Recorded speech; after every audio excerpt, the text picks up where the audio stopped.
छत्रपती संभाजीनगर जिल्हा परिषदेत नवनिर्वाचित अर्थ आणि बांधकाम सभापती म्हणून सचिन गरड यांची निवड झाली आहे। यापूर्वी प्रशासकीय राज असतानाही आता विकास कामांना अधिक गती देत संबंधित विभागात पारदर्शकता ठेवण्याचा आपला मानस असल्याचं गरड यांनी स्पष्ट केलं आहे। नुकताच नवीन पदभार स्वीकारलाय, काय कामं करणार आहात, कसं नियोजन? अर्थ व बांधकाम या विभागाचा जी काही जिम्मेदारी मिळाली तर ती जनतेच्या हितासाठी आणि जनतेच्या सुखसुविधा त्यांच्यापर्यंत पोहोचण्यासाठीच काम करायचं आहे।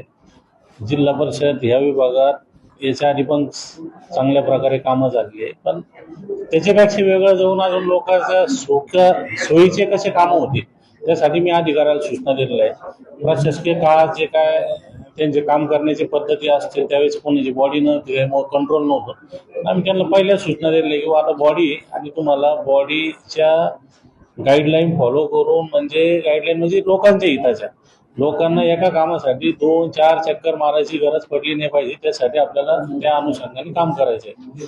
आणि येणाऱ्या काळात आता मी अजून 15 तारखेनंतर या समितीची अधिकृत निवड होणार आहे। त्याच्यानंतर कामाचा रूपरेषा ठरवून लोकहिताचे कामं कशी होईल ह्या माध्यमातून आमच्या विभागातून त्यासाठीच प्रयत्नशील राहणार।